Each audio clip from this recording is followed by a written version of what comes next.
You may or may not have seen these paintings before. His paintings describe best for its grotesque dreamlike figures and disturbing imagery that left viewers questioning the motive and meanings behind them. Zdzisław Beksinski, born on 24 February 1928 in the town of Sanok, Poland.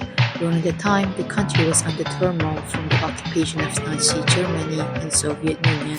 He studied architecture at Krakow University of Technology in 1947 and finished his study in 1952. He then worked as construction site supervisor and bus designer. His art exploration began with photography during the mid-1950s. His photographic work is often described as surrealist expressionist, characterized by his frequent manipulation of images. By the early 1960s, he left photography behind and fully embraced painting.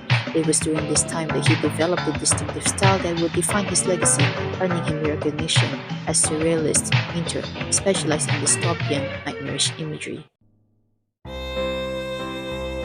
Most of the prominent themes explored in his paintings are death, decay, and the subconscious, often invoking a sense of unease to viewers. His background in architecture also shines through in his paintings in a deeply unsettling way. The structures he depicts often appear to be decaying, wrapped in eerie, otherworldly forms, surrounded by flesh and blood or collided with nature. These themes follows along with how he depicts the subject around him, such as animals, human, and sometimes resembling the combination of both.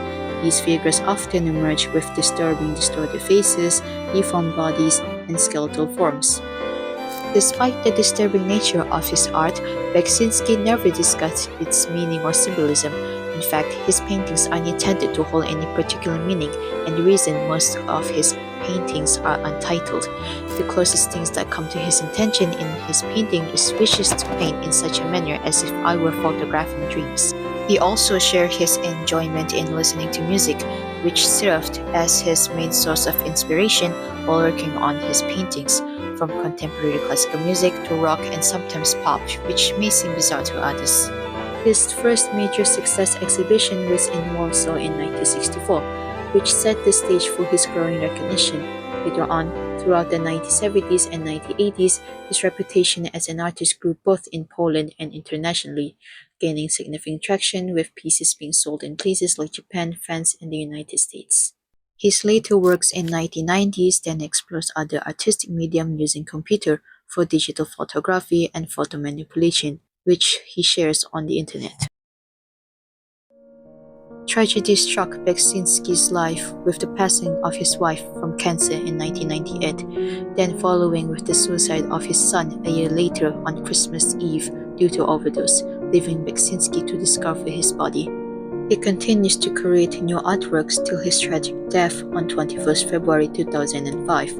On the same day, he wrote in his journal, "Maybe against all odds, I'll manage to finish the painting today." Remarkably, on that day, he managed to complete his final painting. Beksinski was murdered in his home in Warsaw with 17 stab wounds by a 19-year-old acquaintance. It was reported Beksinski declined to lend the acquaintance money, which sparked heated arguments that resulted in the acquaintance threatening him. His legacy has left an indelible mark on Polish artists and the Surrealist movement. His influence extends far beyond the canvas, inspiring countless creative endeavors from films based on his life to rock album covers and even video games. His works are now housed in the historic museum dedicated to his legacy, located in his hometown Sanok.